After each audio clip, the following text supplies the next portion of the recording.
What's up, guys? This video is in response to my guy Chris, who wrote in and said, "Hey BJF, your annual Fix the Jets videos are how I know it's time to do my Christmas shopping. Might need one before Halloween this year. Talk me off the ledge."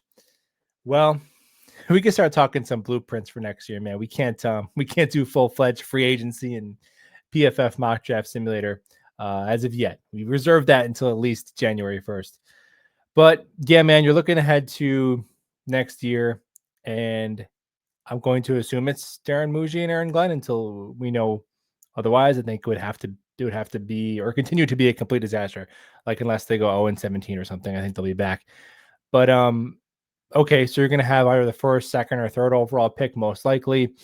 And yeah, they're probably going to take a quarterback. Now, I made a video on this a couple weeks ago, and just for the sake of something different, I'm like, man, what if they just did the thing of like trade out, build the team, whatever, and try and show through like mainly coaching and a little bit of roster construction and whatever veteran quarterback you have. At the time, I was thinking maybe it could be Fields, but now he's starting to regress a little bit. That seems like a less viable option to do another year of Fields. Kind of seems like maybe a non-starter at this point. But just for the sake of doing something different and kind of proving yourself on your merits as a coaching staff, instead of throwing a 21-year-old in there and it's like, oh well, no, he just sucks, or then he's benched and you didn't.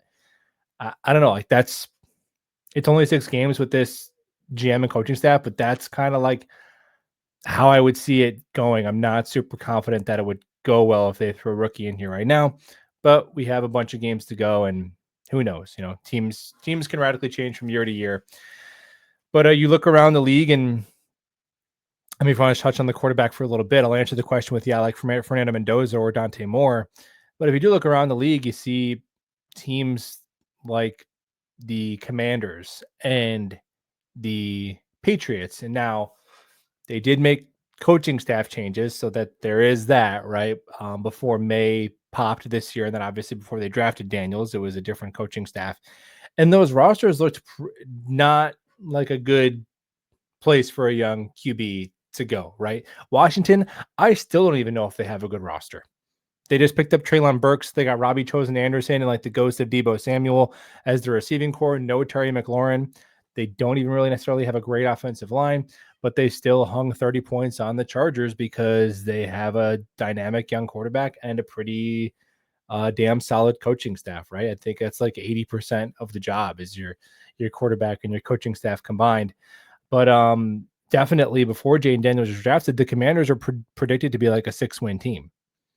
But their coach and their quarterback decided, like, no, we're just going to be good. You can decide that. They decided they were going to be good. And look at the Patriots and Drake May. When they first drafted him, their roster was nothing. I mean, still, like, they don't have a ton of weapons, but they got some stable, experienced coaching, and Drake May looks pretty damn good.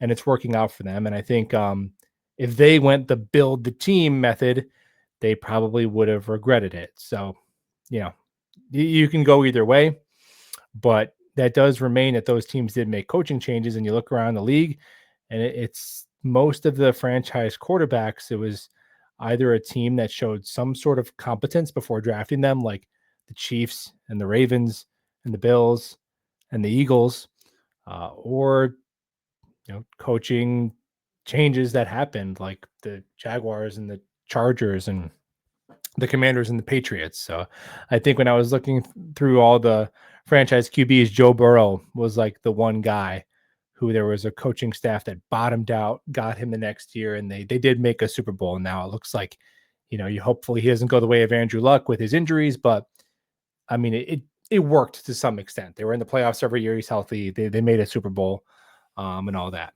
So yeah, I don't know. But then if the Jets go on a winning streak and they win a bunch of games in a row, they don't have a high pick.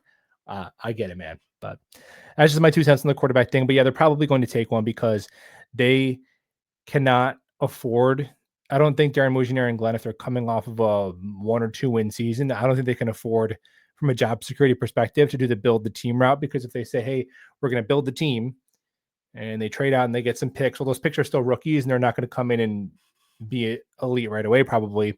And you don't necessarily even think you have serviceable quarterback play with Fields as it looks right now, unfortunately. And then what do? Do you cut Fields and you're paying him $10 million, and then you sign like Kirk Cousins I mean, and if it bottoms out again, you're fired, and then you never get a chance to pick your own QB. So they are not going to go down without picking their own QB, and that's what I think they're going to do. So call it Fernando Mendoza. That's fine. Dom C loves Fernando Mendoza. Cool. Think he's a little bit better of an athlete than given credit for. Obviously, he does the professional looking things of getting the ball out on time, on target, has a good arm. I don't think there's any freakish quarterbacks in this class. Like Sellers is probably the most toolsy, but Sellers terrifies me. Sellers absolutely terrifies me, man. The taking of the sacks, like with what I just watched on Sunday, a quarterback taking 9 sacks. Lenora Sellers, I mean, maybe go back to school. I don't know, man. I don't know if we could sign up for that. So Mendoza, cool. Then you're looking at the rest of this roster construction. It's like, okay, go sign a guy like Alec Pierce, get yourself some sort of viable number 2 passing weapon before you hit the draft. Enter the draft with one of those. Make it your number 1 offseason priority. Do you have to pay a little rich? You got to do what you got to do to make sure you're supporting a young quarterback.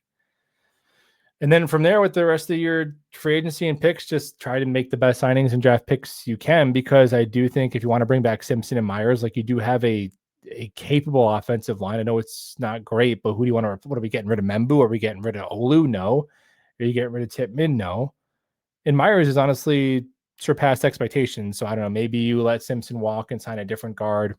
That's fine. But 4/5 of your offensive line are probably going to be back, and your wide receiver 1 is going to be back, and your tight end 1.